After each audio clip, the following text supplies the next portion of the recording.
Assalamualaikum warahmatullahi wabarakatuh. Nama saya Dia Zahra Tri Setiawan, kelas 3B Sosiologi, NIM 1120015000020. Mahasiswa UIN Syarif Hidayatullah, jurusan Pendidikan IPS. Pada hari ini saya akan memaparkan atau menjelaskan materi dari mata kuliah Manajemen Bisnis, yaitu khususnya pada materi perencanaan bisnis. Adapun tujuan saya membuat video ini yaitu untuk memenuhi tugas akhir semester dari mata kuliah Manajemen Bisnis dengan dosen pengampu yaitu Ibu Neng Sri Nuraini MPD.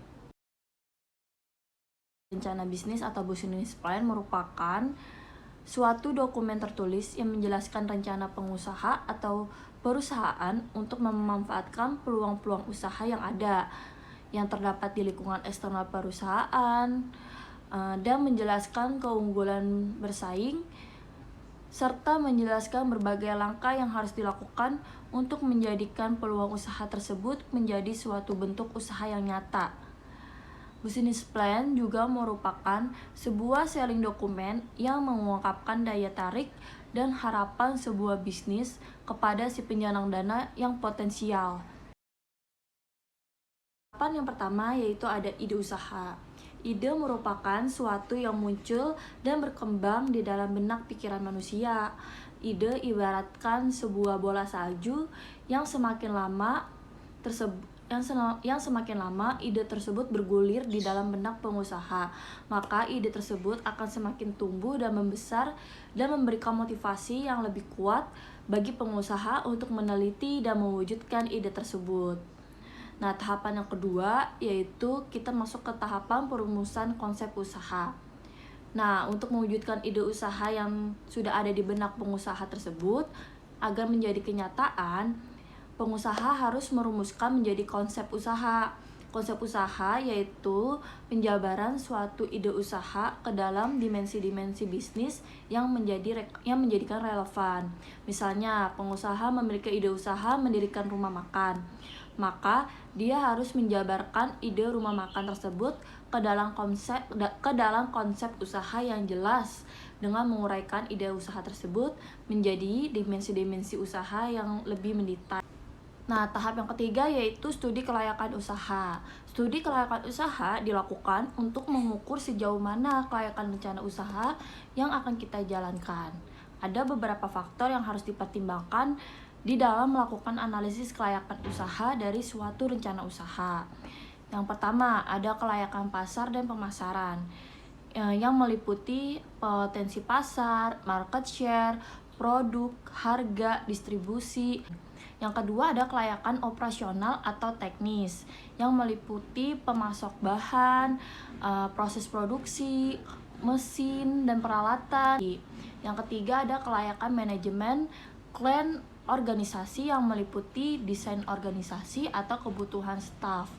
Yang keempat ada kelayakan keuangan yang meliputi kebutuhan modal dan sumber pendanaan, proyeksi arus kas, laba rugi. Nah, tahap yang terakhir kita masuk ke tahap penyusunan rencana bisnis.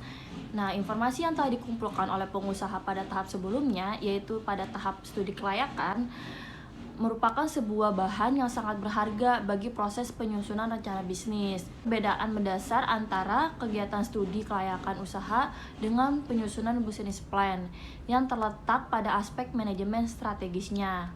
Dalam studi kelayakan usaha, analisis lebih diarahkan pada melihat layak tidaknya suatu usaha tersebut. Sedangkan dalam menyusun rencana bisnis, pimpinan puncak perusahaan sebagai ahli strategi akan meletakkan usaha baru yang akan dijalankan tersebut ke dalam susunan portofolio usaha yang disesuaikan dengan visi misi dan tujuan yang ingin dicapai suatu perusahaan dalam jangka panjang. Kita juga harus tahu nih hal-hal apa saja sih yang perlu diperhatikan dalam menyajikan business plan. Rencana bisnis diusahakan agar disusun tidak terlalu tebal tetapi lengkap, artinya mencakup berbagai informasi yang dibutuhkan oleh evaluator baik dari pihak investor ataupun kreditor. Jadi rencana bisnis itu kayak hal pertama yang dilihat nih dari investor dan kreditor.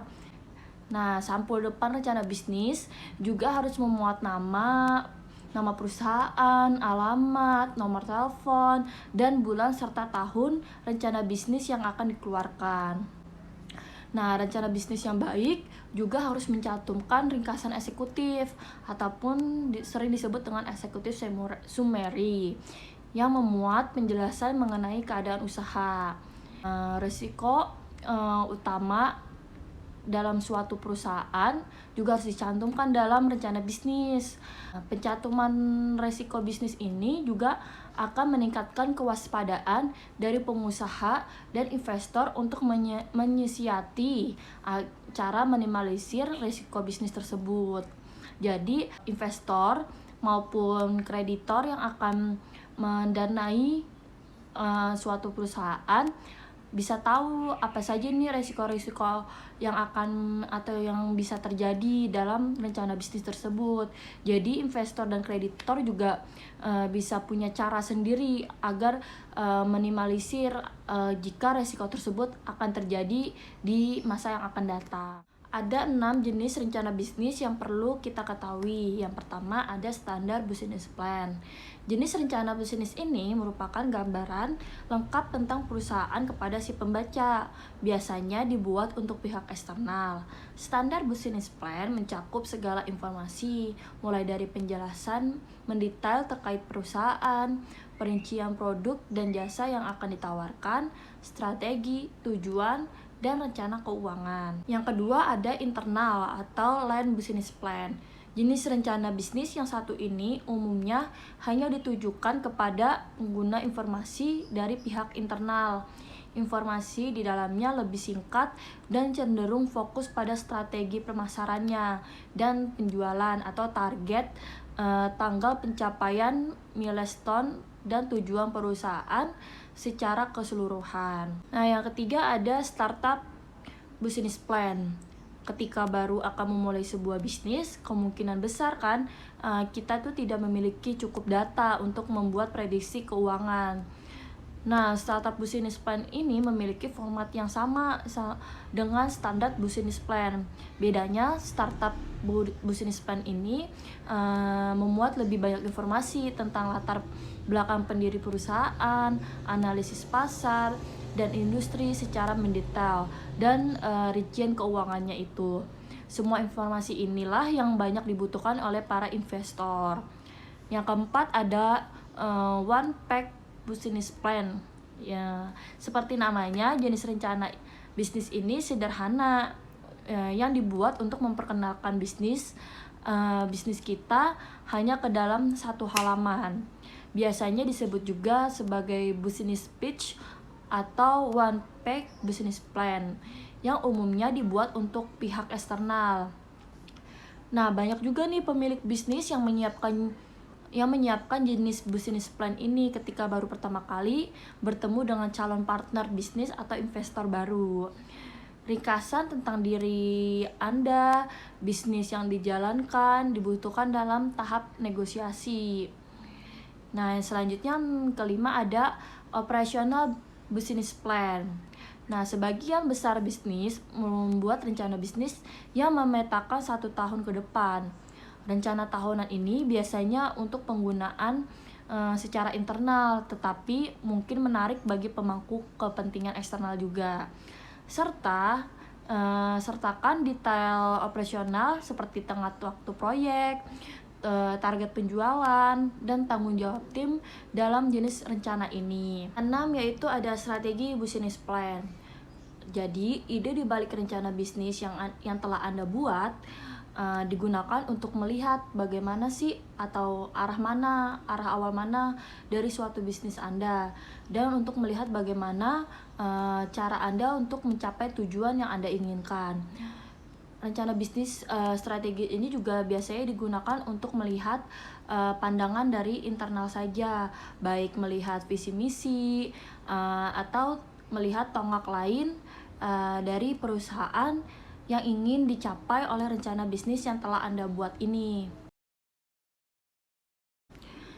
Selanjutnya yaitu kita akan membahas manfaat dan tujuan dari business plan. Karena sebelumnya kita sudah membahas dari segi pengertian atau definisinya, tahapan-tahapan, dan komponen-komponen penting apa saja yang kita bisa tahu dari menggunakan atau merencanakan bisnis plan. Nah, pertama, manfaat atau tujuan dari bisnis plan yaitu tujuan bisnis kita tuh menjadi lebih jelas. Kenapa sih tujuan bisnis kita menjadi lebih jelas?